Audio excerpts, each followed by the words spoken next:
Government launches a trade facilitation project in Nimali to transform border operations in the country.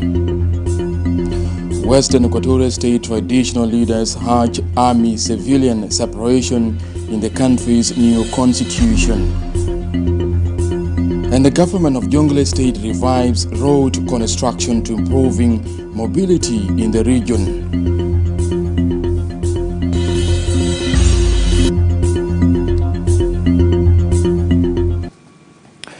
Hello, good evening, and thank you for tuning in to SSBC. I am Mathiang Joseph.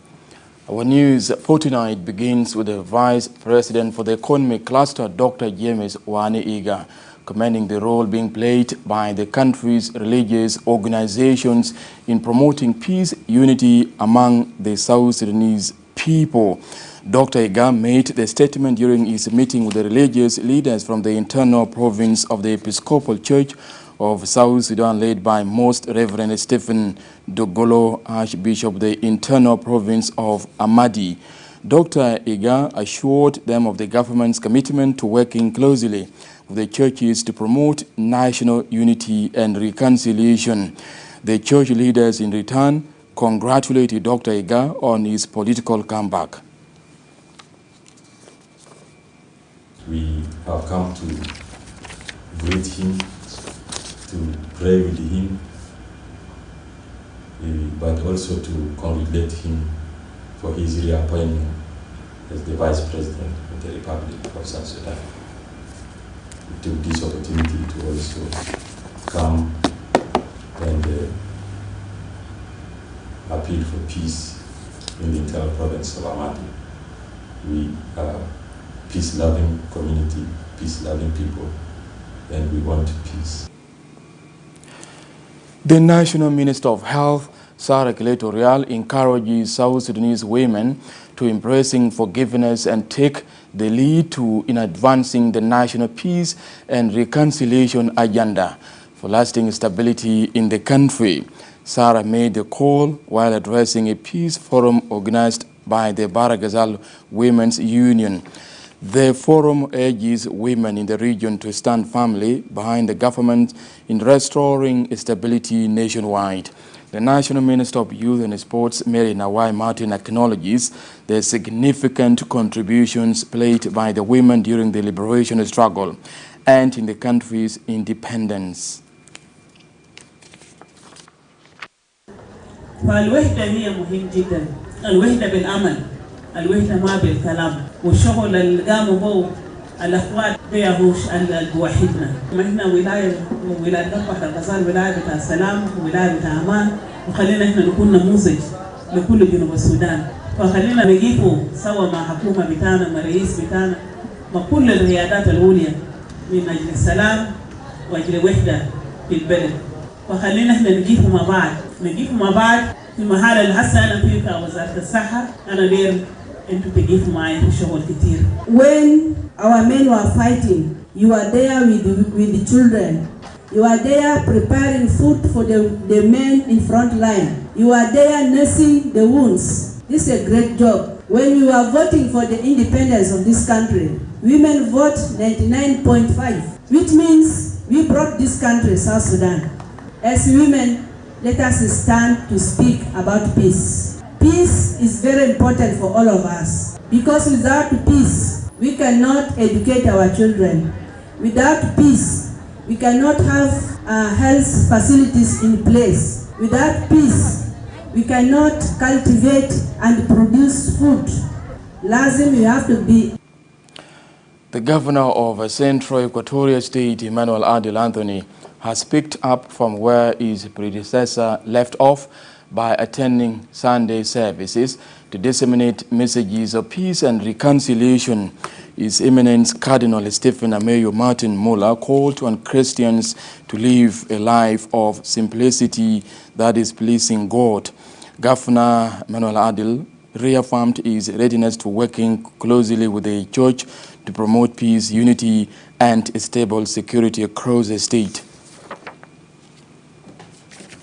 We must embrace the simplicity in which we always quietly we are all private people. go quietly and disappear from the scene. Let other people come. And I think that is what we as Christians must. We'll work together graciously in love, peace, and unity. And equally, I call upon all of us, with your guidance, your eminence, and all the clergy, for us to serve our beloved people of this state and South Sudanese in Juba or across the state in the same manner we had previously. As we embark on this sacred journey in Christmas, brothers and sisters, this is a challenging time. However, let us with open hearts embrace peace. At the East African Legislative Assembly plenary in Kampala, Uganda, lawmakers are urging the reactivation of Article 79 to promote balanced industrial development and improving the competitiveness of the region's industrial sector. The call for increased value addition, noting that petroleum, hides, iron, gold, coffee and cotton continue to be exported as raw materials in large quantities in the region. SSBC's James Aruse reports from Kampala. In Article 79 of the Treaty for the Formation of the East African Community, it is stressed on the promotion of self-sustained and balanced industrial growth and also to improve the competitiveness of the industrial sector in the region. However, East African Community is said to be exporting raw materials in large quantity to the international market and getting paid less while importing finished industrial products at high cost. The imbalance in the trade between the region when in the international market is said needs to be addressed with the consideration of export of value-added products. Unfortunately, we import furniture from Dubai, a desert, from Qatar, a tiny desert peninsula. Honorable Gideon Gatpan says the increase in unemployment rate in the region is attributed to low levels of industrialization despite the abundance of semi-processed goods such as coffee, tea, cotton, minerals, hides and skin. With that sector underperforming, we are not likely going to enjoy or experience the benefits of our regional integration. Our youth currently are seeking jobs abroad. That is the primary indicator of how we are underperforming in the manufacturing sector, because it is the manufacturing sector that provides better employment in our region. The East African Community is said to be facing notable economic challenges related to reliance heavily on exporting raw materials rather than value-added products, the impact thought to have left the region vulnerable to global price changes. We should be able to now look at how partner states implement that industrial revolution policy 2021-2022, which was already adopted by the Council of Ministers. You find that somebody came here, bought a tea, bought a coffee, went, rented that coffee, gave it a name. Very sweet. In fact, our products are now being used to brand and improve other products elsewhere. Basically because we are not value-adding those products here.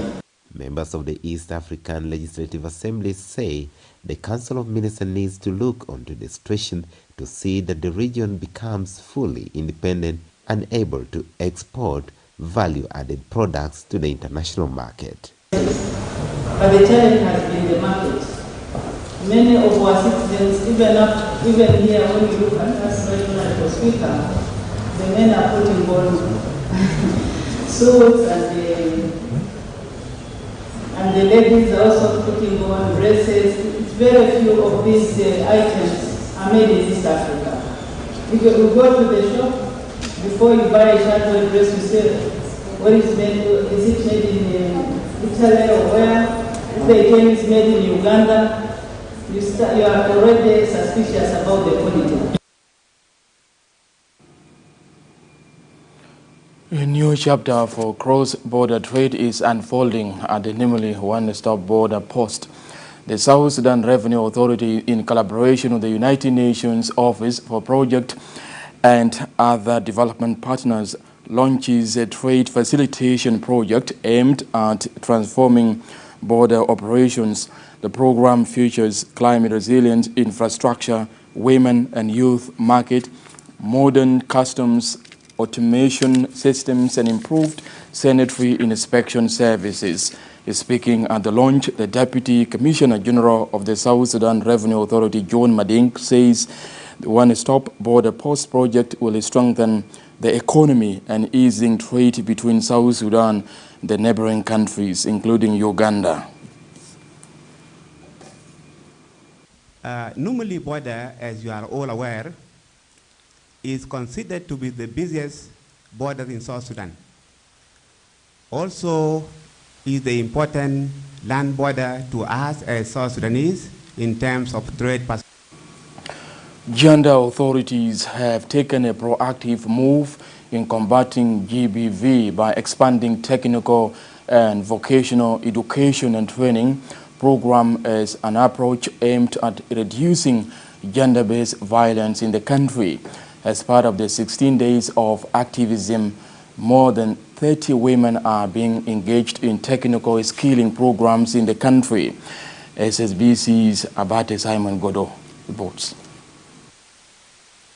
The technical and vocational education and trainings, TVET skills, are important measures against gender-based violence and challenging harmful gender norms.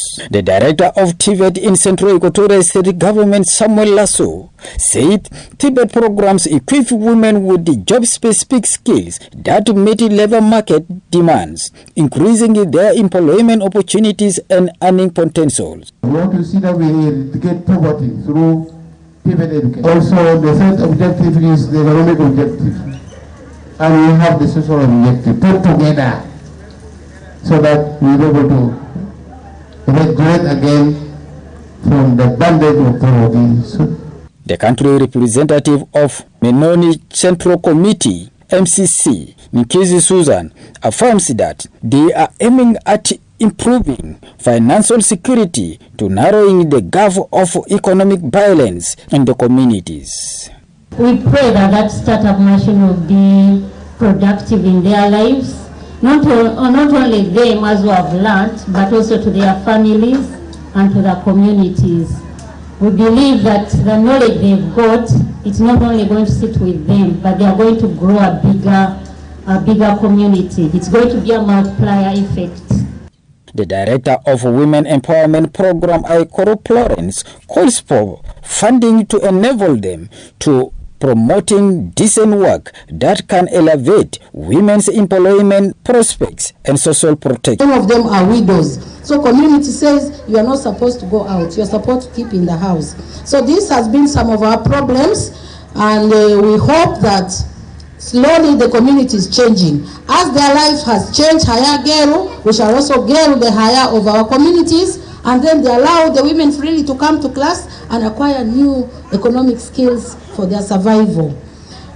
Some of the beneficiaries expressed that TVET helps change fixed gender norms and stereotypes. He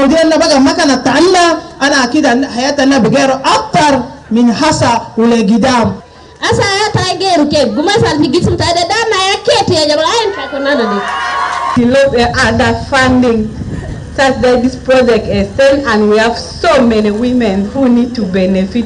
TVET skills addresses gender-based violence by building both economic resilience and social empowerment, giving individuals, particularly women, the tools of transformation. Abate Simon Godo, SSBC. Now in Yambio, the capital of Western Equatoria State, where Governor James Alteif has reaffirmed his continued commitment to promoting peace and security as he marks 100 days in office. The governor highlighted significant achievements in security development, agriculture, and service delivery, respectively. The first Council of Ministers meeting we conducted was to prioritize the demand and the need of the state, in which Immediately after peace and security, the priority was the restructuring of the government organs to make sure that the three pillars of the government exist and function. And exactly in that 100 days, as I read out, now the three pillars of the government are fully on their gear in accordance with their mandates.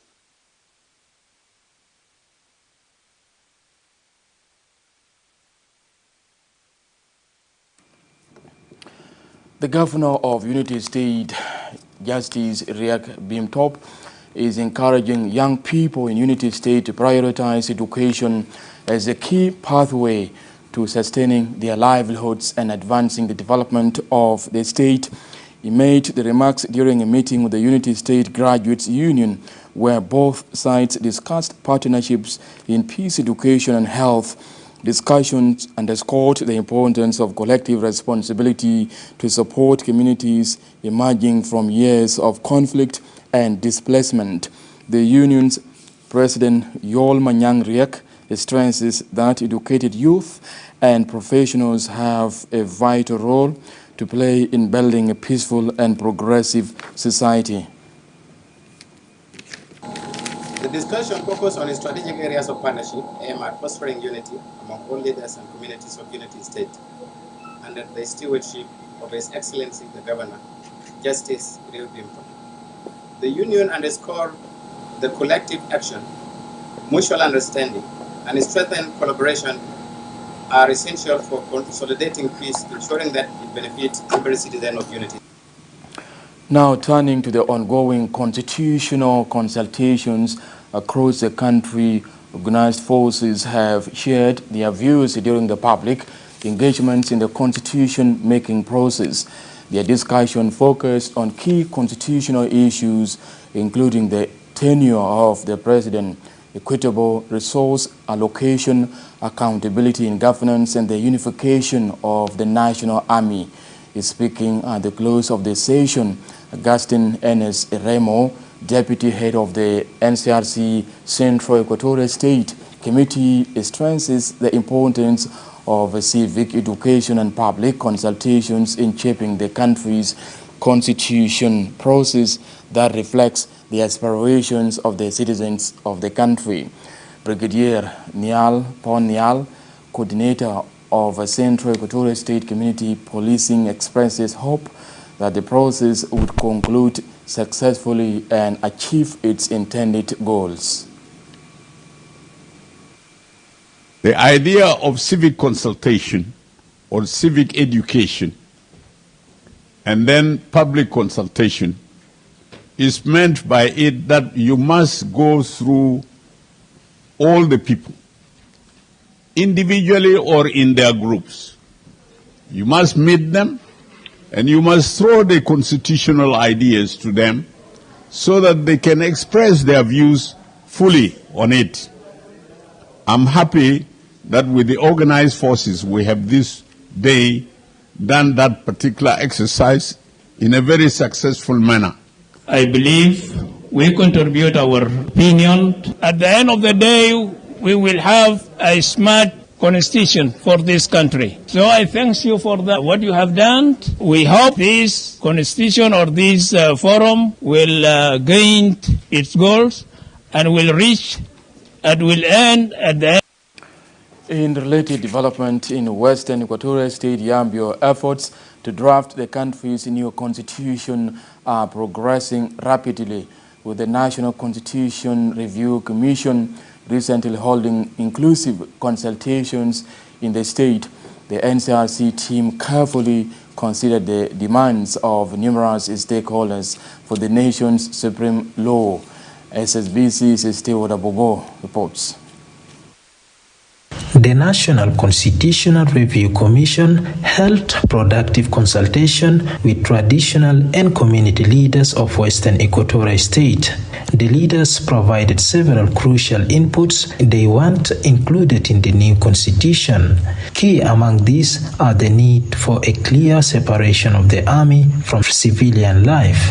They also strongly emphasize the right of women to own land, seeing it as fundamental to gender equality and economic empowerment.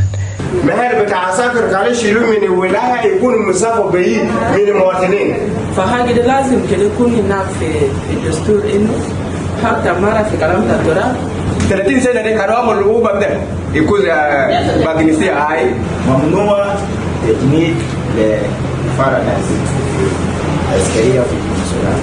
الناس اللي تكون nationalities دي كده ما appointment في governance أساس تقريبا في executive. وما بيكون بس civil servants. أنا داير مسيبا أنا دوا ما بوقف تاني فوق. أنا داير فدرة.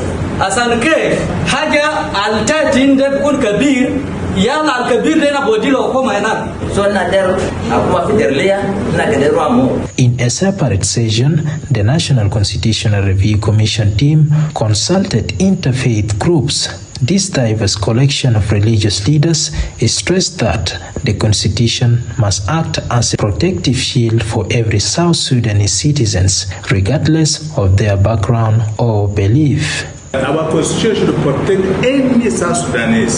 For example, South Sudanese has gone to Congo and he said they disappeared. My country, my president, and the whole country must look for the safety of that person. Another issue in South Sudan, there we stop the South Sudan, then let me go Uriya al-Ibada. Another Iyamara, they call it Uriya Bita, Iyamakan. Every person has the right to get the right medication and be treated with the right drug. هذه تعرف فدرالية الحكومة منتين بمشي لفوق. الحاكم والرئيس والمحافظ فترة بتاعهم يكون 2 و2 terms ده يكون مدة بتاعه 4 سنين. NCRC team leader Pauline Riak highlighted the core purpose of the consultations, stating that the new constitution must primarily emphasize the relationship between the people and the government. A constitution, a document that writes down the relationship between you, the people, and the government. This ongoing consultation process is vital in ensuring the final constitution reflects the diverse needs and aspirations of the entire nation.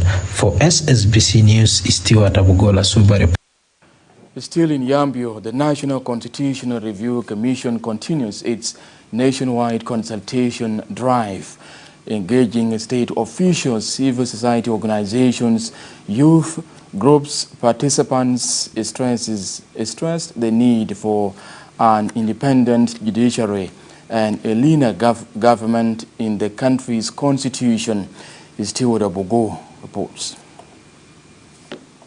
The National Constitutional Review Commission team in Western Equatorial State has completed a two-part consultation process seeking the views of both government and non-governmental actors on the future constitution of South Sudan. During the session with Western Equatorial State ministers and their director generals, a number of key proposals were put forward. They focus on strengthening governance and inclusivity. For me, I agree 5 years will be able to allow the leader to plan and get resources for his plan and implement it, and then it is seen. The rights of kingdomship to exist in the constitution. I want to talk about Japan, but Japan has the types, but I'm considering that one which is at the age. So any person that one will define that one should go to the prison for life. Yes, I'm suggesting if we could go for the rotation of the capital city from the state to state. If you want to be a politician, register and then you go to the school of politics. So when you read the citizenship, it has also duties. For you to become a citizen, you should defend this land. In a related development, the National Constitutional Review Commission (NCRC) consulted civil society organizations, persons with disabilities, and youth groups. This diverse collection of voices echoed some of the official views while highlighting specific rights and governance reforms. If someone is to be appointed in the Ministry of Health, that person should have enough evidence and rich background to ensure that the policies, the regulations and health procedures that the ministry will be working on. We are the ones who choose our leaders. Freedom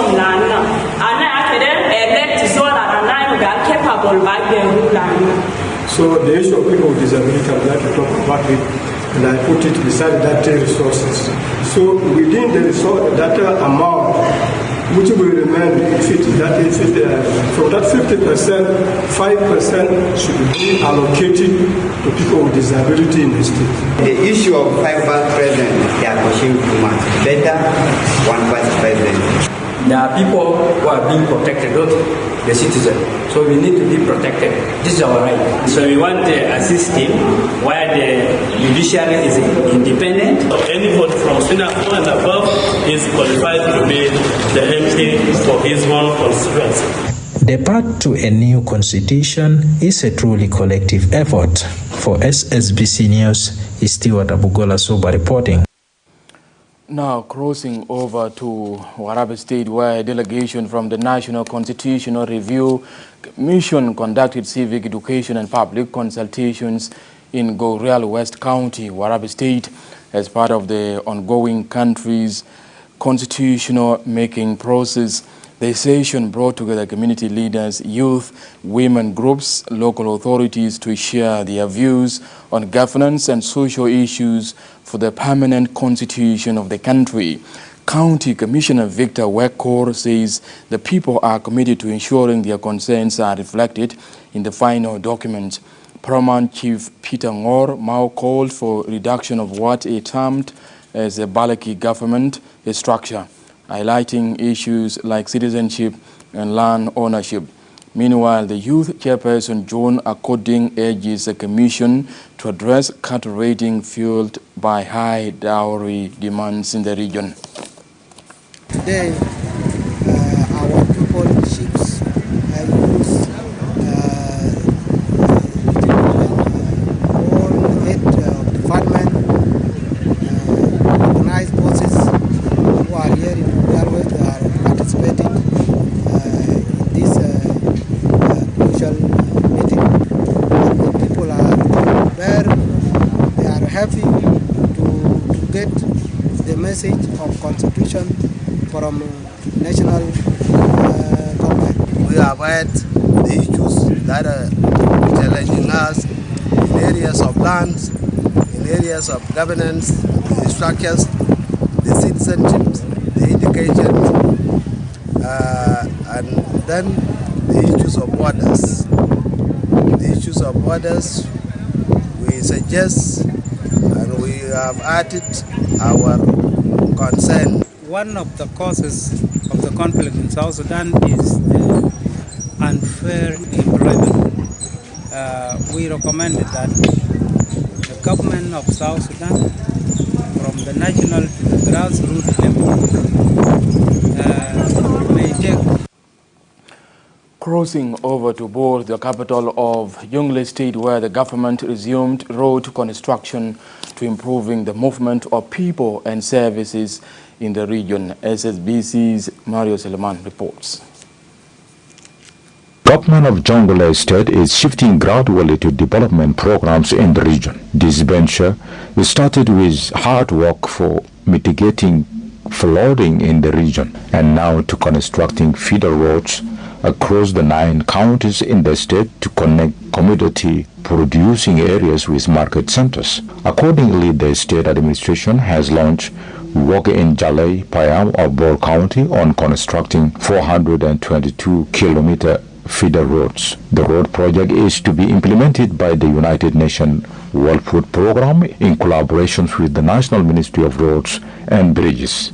Addressing the launch on Wednesday, the State Minister of Lands, Housing and Public Utilities, Jacob Mayom Scholl says the state administration is determined to improve road connectivity for better and more efficient basic service. He asserts the importance of good roads in sustainable development. Our mission of today is the launching of road from Bor to Ayut was delegated by His Excellency the Governor of Jonglei State, Victoria Guy Cook, to come and officially launch this rehabilitation of road from Bor to Ayut and to other. This area covered a distance of 422 kilometers from Bor town. The chairperson of the State Relief and Rehabilitation Commission, Michael Meding, appreciates the development partners for supporting development activities in the state. He says the commissions will continue working closely with the partners to ensure provisions of basic service. On behalf of RRC, we are here to witness one of our major projects that we have been coordinating with WFP and the other partners. We stand here to witness one of the transformation to bring linkage our people together. The United Nations World Food Programme civil engineer overseeing the road project, Bashir Juma Michael, says the civil engineering department will work hard to rehabilitate all roads to connect the counties in the states. Today, it's the commencement of the rehabilitation works along Bor Ayod Road. Bor Ayod Road, it covers approximately up to 90 kilometers all the way from Bor to 422 kilometers. Actually, we are very excited to see the road opening once again because for so long. One of the road users registers satisfactions with the state government for taking towns to the people at the grassroots. Now we are very happy to go to make this opportunity. The government should provide the security because the people who are working here to work safe. So this is what we need from government. Thank you. Passable roads will support and promote peace and sustainable development in the region. For SSBC News, Mario Sulaiman. The Warab and Abiy administrations are reviving efforts to restore social cohesion between the Twitch and Ngok Dinka communities. A peace delegation led by Reverend Joseph Atemabil is in Abiy to discuss reconciliation and peaceful coexistence. Abiy Information Minister Johanna Akol Ngor says the meeting focused on mechanisms to enhance peace and stability, stressing the administration's commitment to coordinating efforts in the region. Reverend Atem pledges support for peace and reconciliation between the two communities. اجتمعنا مع مجلس أو وفد مجلس الكنائس بمقاطعة توي بولاية وراب وبوجود مجلس الكنائس بتاع إدارية أبيي. الاجتماع نحن كحكومة يعني استمعنا لهم للحراك اللي كانوا هم يتحركوا فيه، والاجتماع نحن أكدنا له كحكومة إدارية منطقة أبيي، أكدنا لهم إنه حكومة إدارية منطقة أبيي مع السلام.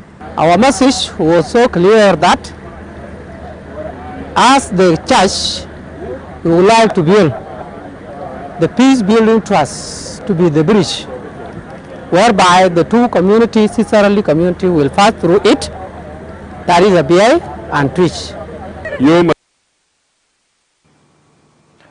Following the appointment of the new Police Inspector General Said Shaul Lom, police officers marched out on the outskirts of Rumbek Lakes Estate to welcome him amid renewed commitment to transform the police force. SSBC's Yemadarusi reports. المناسبة ده لاستقبال سعد الفريق أول سيد عبد اللطيف شاول لوم.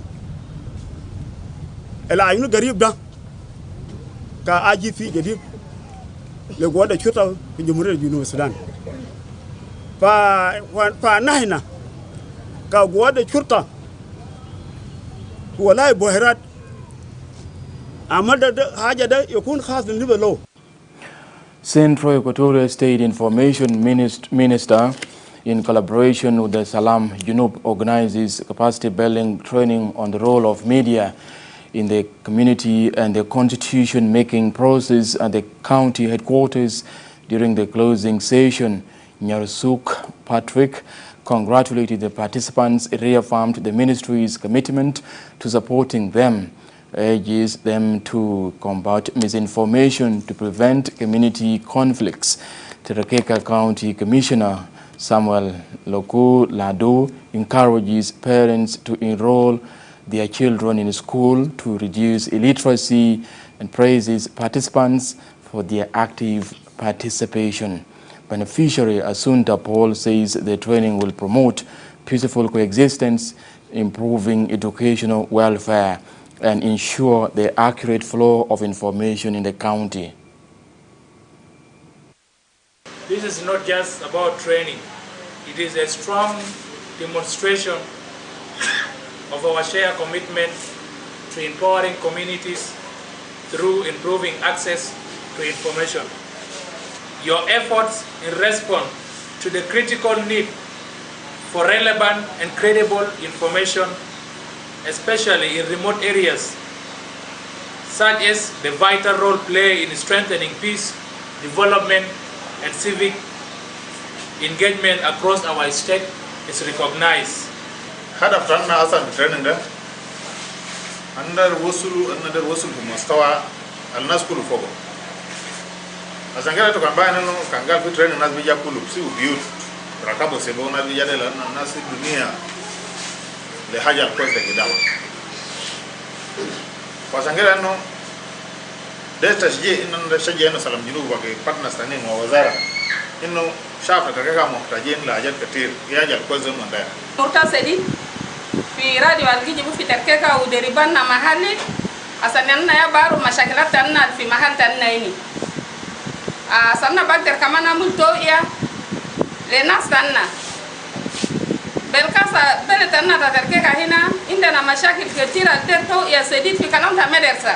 الأسطورة البيجا ثابت ده أننا بيجا أسد إنه نموف إنه إنه علم إنه أننا بيكون جزء من الدستور ده. Turning now to social events, the Gok community of Lakes Estate joined national efforts to foster peace and unity by organizing a cultural heritage event that engages youth, women, and elders to promote reconciliation agenda. The event focuses on cultural identity, peace, and social harmony to support the country's economic and social development. SSBC's Mary Atong reports.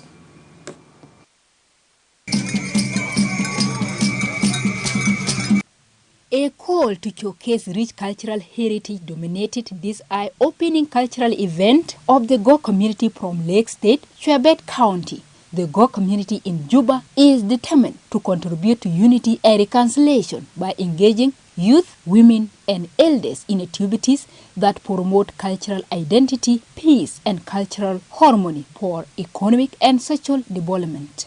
Madam Medjwej, chairperson of the Gok Youth Association, emphasized the importance of preserving original Gok cultural values, appealing to the youth to learn their local language, norms, and traditions, and to create cultural awards that promote heritage. The values that we give allow us to differentiate between elders and young people. And that's why we have what you call a tau in Dinka language. This kind of discipline dance, dance is performed to display a young man to respect elders. General Makur Marol Adward encouraged the Gok community to pass culture to the grassroots and the next generation. He urged the Lake State government to continue supporting youth inclusive leadership and called for establishment of a Lake State Community Council as a platform to address community grievances.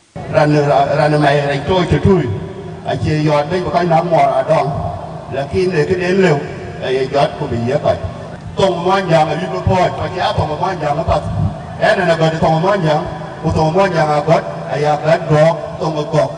Amila Aluel Bol, a representative of the Go community in the National Legislative Assembly, praised the youth for fostering peace through cultural activities and appealed to the national government to embrace inclusive governance and leadership. Please, I'm urging you, leave anything, what happened, but you reversed and you including Go community. Because all these issues happen in South Sudan, Go never have a say. The Go community is calling for strengthened leadership at the county level and urging youth to refrain from discrimination, tribalism, highlighting the importance of cultural identity, including traditional dressing among women, youth, and children. Reporting for SBC News, Mary Atong, Juba. And in sports news, during the group stages of the African qualifiers for the 2027 FIFA World Cup, South Sudan lost its latest match against Cameroon. The national team had previously recorded 2 victories, a resounding win over Libya in the opening match and another victory against Cape Verde in the second round. However, Cameroon's strong performance put pressure on the team, leading to a 60-56 loss. Despite the defeat, South Sudan's points remain promising for their chances of qualifying for the 2027 World Cup, with the team showing strong potential throughout the group stages.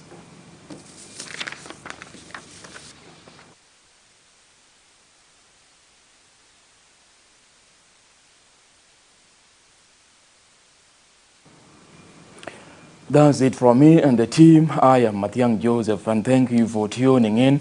Stay tuned for more programs coming up.